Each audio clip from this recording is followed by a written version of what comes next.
I've had a lot of ideas of things that I want to share with people, and I thought to share stories that that different people have had experiences that I know about, that I'm familiar with, and tell about those experiences, but not necessarily that they are the person they actually are, and to actually interweave experiences that aren't related, but they become related in a story or a book or a compilation. Does that make sense? Yeah. That one person might have a lot of crazy experiences. That's wonderful. I love that. Because I think that's better than, for me, that's a better way to get your feelings out and things that happen to you. Yeah. Like my brother and sister, they're always writing stuff about growing up, and I would really enjoy it better if it wasn't about actual people, because the important thing is how they felt about it, not the details of what actually happened. Yeah. And then they get all mad at each other because they got the details wrong. And I think, I just don't want to be part of this. Does that make sense? Yes. I love it. Well, good. Then it's your turn to write stuff down. But I won't tell them anything. I'll do it totally with a pseudonym if anyone reads it. Yes, Booker? I was just going to say, Jan, never let facts get in the way of a good story. I think you're exactly right. That's the problem. It's true. It's true. Okay. So actually, let's just get started. Okay, good. Everything's good. So today's the last day. So thank you so much for joining and being a part of this challenge. I know many people are doing it through the emails, but the fact that you showed up every day says so much. And I'm really grateful for you. And I hope that you have a new spark or something that you can carry with you moving forward. And that's why the theme in today's email was connecting to dreams, because I feel like when we feel safe and connected within ourselves, that's when we can dream. And that's when our greatest dreams come out to play. And I know that by writing and journaling, especially, that's why I love doing the stream of consciousness every morning, because it gets everything out of the way. And then I can be more creative and feel more safe to express myself. And I just wanted to end on the note that creativity gives you permission to be yourself, to stop looking externally and start looking internally, whether that's giving a voice to someone else's story or giving a voice to something inside that you may not even realize. I know a lot of times when I'm writing, stuff will come out that I didn't know needed to, and it's really cool when that happens. So Sarah Bombronic, yes.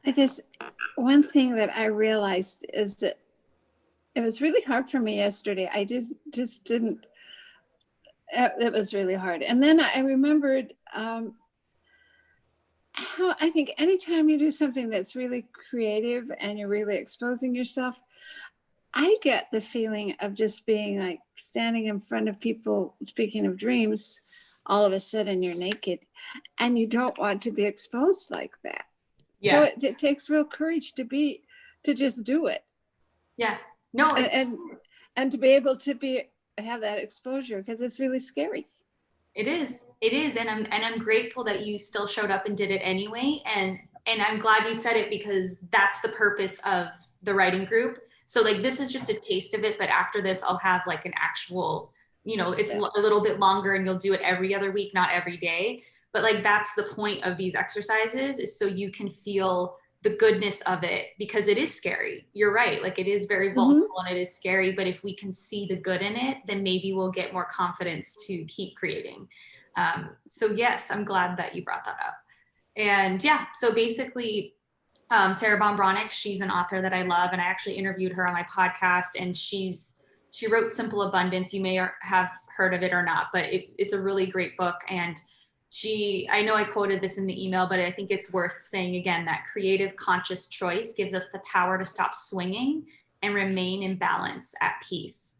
And so that really resonates with me, because creativity does ground us. It gives us peace. It gives us balance. It gives us a connection to to who we are and to what our purpose is. And so I hope that after this, you'll either join the writing group and I'll get to see you again, or you'll keep writing for yourself and make this a practice. And it doesn't have to be hours long. It can be 20 minutes, 10 minutes a day, and just keep that wheel turning.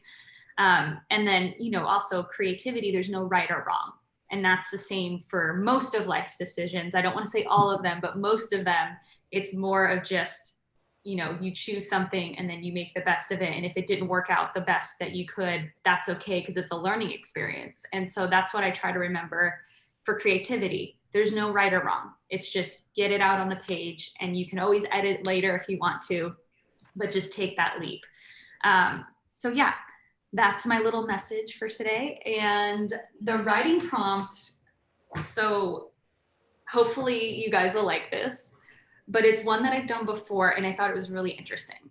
So think of someone you don't like or was mean to you, and then write from their perspective. So that's the prompt. Think of someone you don't like or someone who was mean to you, and write from their perspective.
1 minute.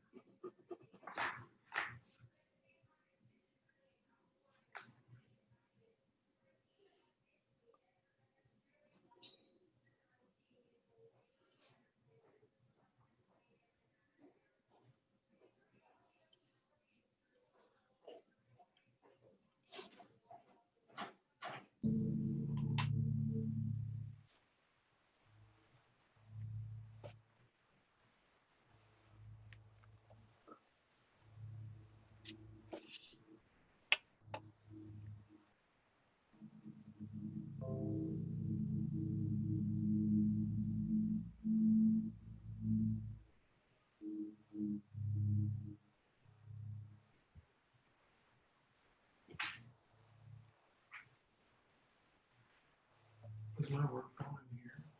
Oh, I have it next to it. Sorry. I don't know.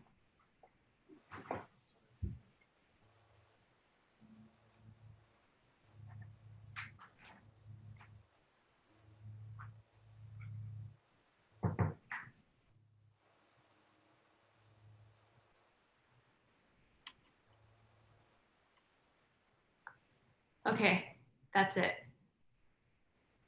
Whew. I usually like to give that one after we've done a warm up, but I thought it would be fun to do. So hopefully you had fun doing it too. Okay, does anyone want to volunteer? I'll read since I can Okay. read today. Great, all right, perfect. She represents everything my mother thinks I should be, and in some twisted fate, we share the same name. She moved here from some small town in Kentucky, took my spot on the cheerleading squad, and I don't think she even really likes it. Sure, she has some natural talent, but she doesn't really appreciate it. She gets good grades and is a rule follower. I suppose all of this won't matter someday, but it matters to me now. I don't hate her, she just gets on my nerves. She's a little awkward socially. I probably shouldn't point it out, but sometimes my resentment gets the best of me. Temporarily, I feel better.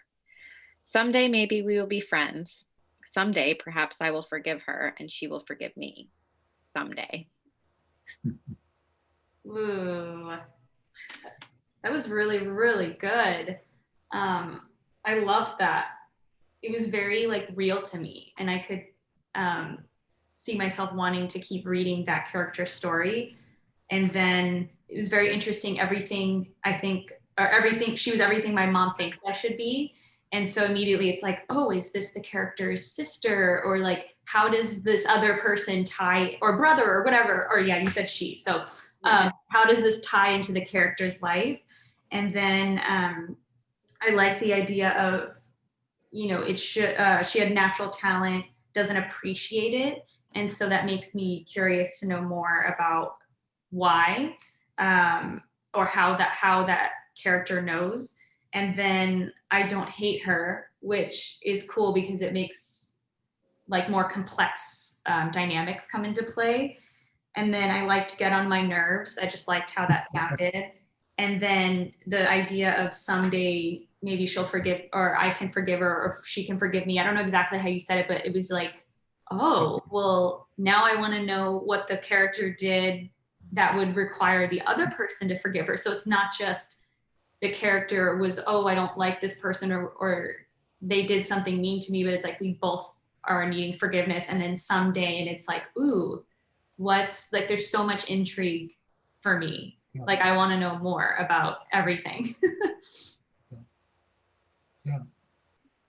And Molly, there was evolution in that piece because in the beginning, you talked about your discomfort with trying to be identified with things outside of yourself, you know, what your mother thought you should be, a cheerleader, good grades. We've all been through those things where we have these standards that are outside of ourselves that people say we should incorporate to define who we are. But the evolution, the transition that I really appreciated at the end was that you said, you know what, at some point, maybe I can forgive her.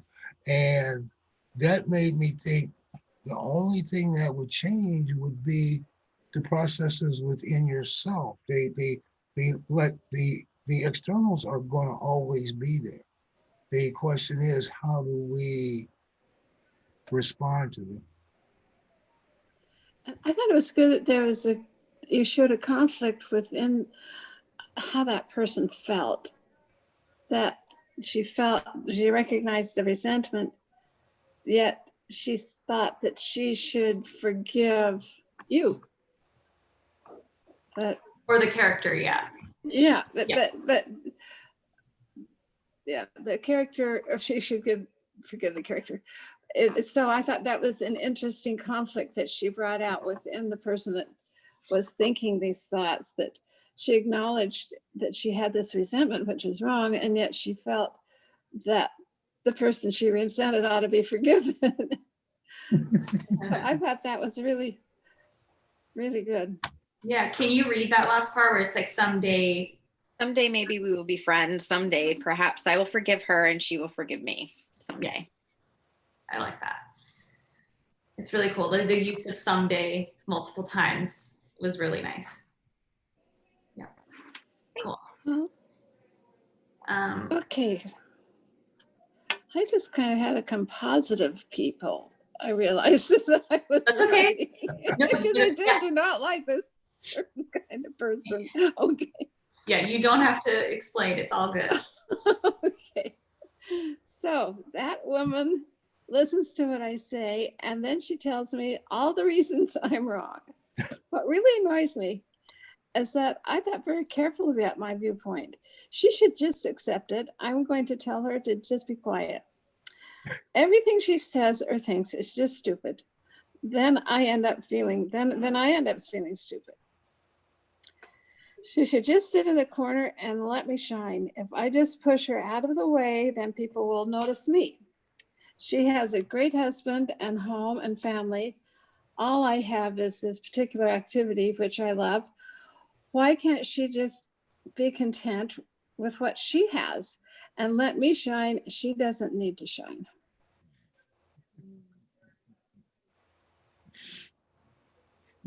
I like the theme of shine and the repetitive. Like, Yes. you see that's like the source of Yeah. the conflict, right? Mm-hmm. Yeah, no, that's great. And I like how it's almost not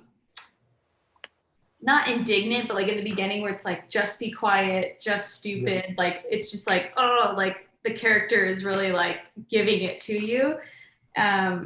And tells me all the reasons I'm wrong, which I think is so funny. Like, in a way, this could actually almost be comedic if developed later on. Like, I think it actually would be pretty funny. Although I don't know if that's the character's intent, but And then I loved the image of push her out of the way, but then I'll be seen, or like I'll like that will take away me hiding, which was interesting because the characters like they were saying shine, shine, shine, but at the same time, oh, if I push this person out of the way, then I'll be like front and center kind of feeling. So I thought that was an interesting dynamic. And then yeah, the shine, I definitely felt the light, and I feel like the piece to me was kind of lighthearted, so it kind of all tied together in that way. And then yeah. Oh, that's good. I didn't think of it as being comical, but it really is. I feel like it could be. Yes. I think it is comical. I think it's great. Sometimes I think, it could be very serious, but I think sometimes we have to find, sometimes in the midst of something being very serious, if we look closely enough, it can get so extreme, it becomes absurd, which at some point, like absurdity, it's almost hard to get angry at it. You almost have to laugh at it and just go, really? Seriously?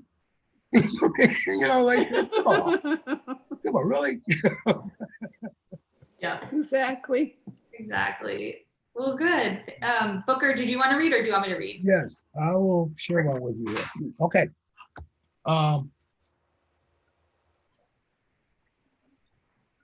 It's not personal, at least for me. Maybe it is. My base of stability is so shaky, I can't contain or maintain much about others. My pain's chronic, and although my defenses don't provide relief, my fear allows for not much else. I'm not sure of the effects outside of myself, and best I can understand, my position doesn't equate to necessarily good, but safe. This is what I know. If I knew different, it's something I might do. That was a really good ending. Can you say that again? If I knew different? Yeah, if I knew something different, it's something I might do. That's great. I like the beginning. It's not personal. I feel like that's a really strong way to start. And then at least for me, and then it's not personal. Oh yeah, at least for me, maybe it is. And it's like, ooh, okay. So this character is obviously saying it's not personal, but then maybe thinking a little more about it, or at least I can't say what the character's doing, but and then I liked how you said fear allows for not much else. Yeah. And so I thought it was almost like personifying fear, like it had a role in this situation. And so this character is just navigating based on these like parameters almost. Yeah. I liked when you said good but safe. Yeah. So that's interesting to think about, good but safe. And it's like, well, why, like what's the but safe part? You know what I mean? Like I want to know more about why those were connected. And then if I knew something different, it's something I might do. I thought that was a really interesting, because it makes you want to know what that means, and you want to hear more about the character's thoughts on that. So I really like the way, not just this piece, but all of the ones that you've done. They have a good way of building up and leading to some really profound thing that explains human nature and human condition, and the very end that it ties it all together, and it leaves you thinking like, oh, that was really profound, and that was something I want to remember how he said that. I really have noticed that.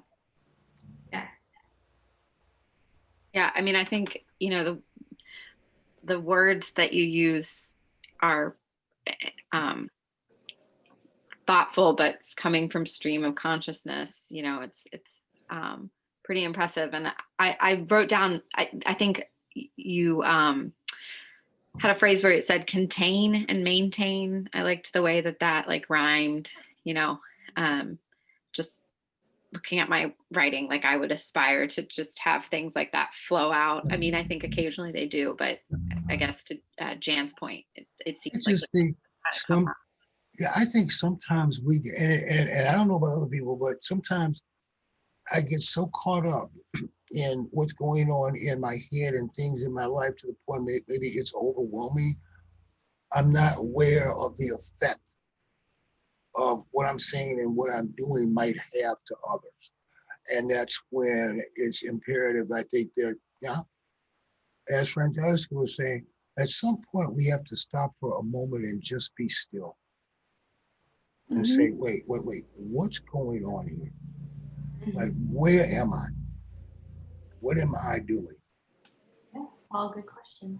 I think you have a way of just saying universal truths that we've all thought, but we didn't know how to express. And I think that's a beautiful, beautiful talent. I don't know if the word is talent, but it's a gift. Great. Awesome. Thank you guys for sharing that. Okay, I'll do mine. All right, let's see what happens. It's not fair, he grumbled as he watched the ticker tape fly by on the screen. Grump. Everyone knows it. No surprise there. Cheeseburger, he yelled. His mind raced as his brain lit on fire, raging and eating anything standing in its way. This was outrageous. I always win, he thought. Seconds later, a young 20-something assistant walked in with his cheeseburger. Grump didn't know the chef didn't come in because he was afraid. Grump looked around the room, the sunlight coming in, but the room felt empty. He didn't know how long he could take. He saw a picture of his dad tucked away on the bookcase and thought of how disappointed he'd be. Grump, I want you to win at all costs. I don't care how. It was only baseball. When Grump was 10, but still his dad acted like it was as important as being president, something he never imagined for himself. Still, Grump just saw the glaring fault in his life. Anything that didn't say win was garbage to him. His son walked in moments later, young and delicate, wanting Grump's attention, but he was long gone, unable to pick him up, but send him to play with the maid instead. When a flicker of thought came to his mind, he felt ants crawling around shortly after, then yelled, "It's not fair." The cheeseburger, now a memory, and his stomach a little fatter, and his son a little further away. Rosebud. Never mind. Oh, goodness. Do you know what that meant? Probably not. Okay. Yeah, that was really good. The part about the ticker tape drew me in initially. And what were you, can I ask what you were thinking with ticker tape? Like, I'm not sure I know what that. Oh yeah, it's like on the news when it has that scrolling. Oh, okay. Yeah. Yeah. But yeah, I mean. And your words, the whole feel of the piece felt light, but there was also something under the surface there trying to come out. Almost like some need for validation or just attention, awareness. You mean the character? Yeah, the character, almost like, some of the things both Jan and Molly were saying, like, can I get some credit for just being me? Why do I have to be something else? Yeah, interesting. Right. And sorry, Molly, I know that you were saying ticker tape, but did you have something else or you're good? No, I just, it was, that drew me in, and just the different feelings, all the characters, the characters or the interactions, I think that is, an interesting way to express what was the prompt, an actual situation, like things going on around the characters. And I got the feeling, I'm not sure, but there was some connection there. I'm not sure if your characters were related by blood, family, or whatever, but you almost presented a connected unit, but at the same time, and I guess maybe this is normal, this happens in all groups and all families, there's also areas of disconnect within that connected group. Mhm. Interesting. And I think that while it was the prompt was someone that you didn't like, you still had a sympathetic feeling for him. And like you had Narrator had a sympathetic. some really some kind of empathy for how he got that way with his father. Yeah. And he's mimicking his father's behavior. Mm. But so have you seen Citizen Kane? Wow. I got the reference.